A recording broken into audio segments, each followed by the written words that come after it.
So it's been few months since I've started using AWS into my production grade projects. And before that, I almost spent an year learning AWS in a software developer perspective. And while I was in the learning phase, I mostly tried to make sure that I understand it in such a way that I single-handedly would be able to implement it into my development work. So if you don't know what is AWS and if you have just heard from me first time in your life, then in simple words, I would say AWS is the most widely accepted and dominant cloud service provider in the world. And with whatever knowledge I have accumulated in last few years about AWS, I would like to share a brief roadmap view that if you are thinking to start with AWS in a perspective that you will be able to implement it into your real world projects. So the first step is to create a root account, which is obvious. And once you create your account, first and most important thing to do is to implement two-factor authentication into your account. And the second one is to explore IAM, which stands for Identity Access Management. And once you understand it, create an admin account that you will use in the future. The third one is to understand two services. One is SNS and understanding SNS topics within it. And the second one is to understand how CloudWatch service works. The fourth one is to start with the compute services in AWS and majority in the one service which is called EC2 and understanding EC2 with the security groups that is needed within the EC2. Fifth service that you need to explore is Amazon Lightsail, which you can majorly use to host static websites. Sixth step is to understand all the things which are used in congruence with the EC2.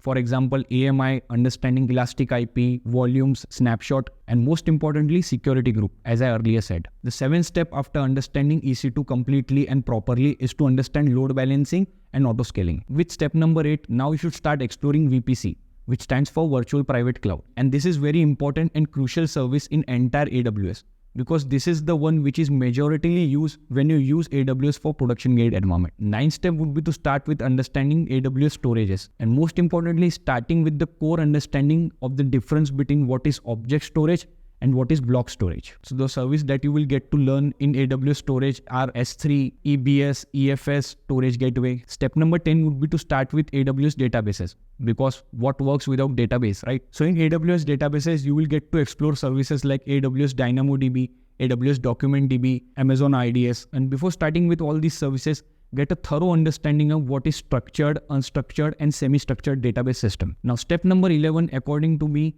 would be a great point to start with AWS CloudFormation and AWS Beanstalk. Then with the step 12, you should start exploring analytical services in AWS like AWS Athena, AWS Glue, Amazon Redshift. These are the major ones. Then with step number 13, I think you should start with understanding authentication and user management in AWS by learning the services like AWS Cognito and AWS Certificate Manager.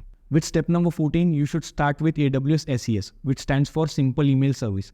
This is the service which is responsible to send transactional emails to your user who are using your application in future. Step number 15 would be to explore AWS Lambda and what is serverless functions. With step number 16, you should start with understanding BaaS services that AWS provides, which is AWS Amplify and AWS AppSync. With step number 17, now you should start understanding networking and CDN services in AWS.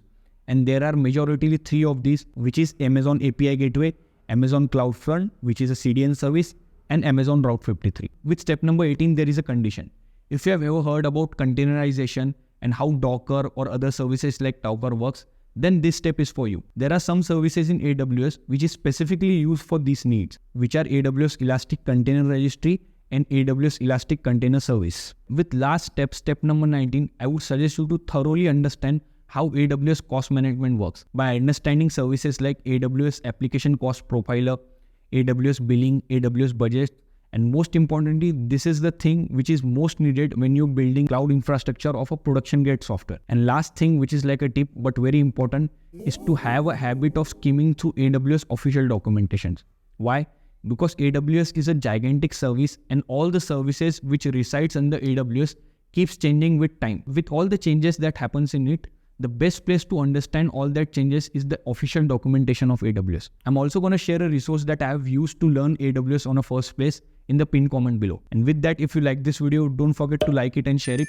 And with that, also comment down below that what's your strategy to start with AWS.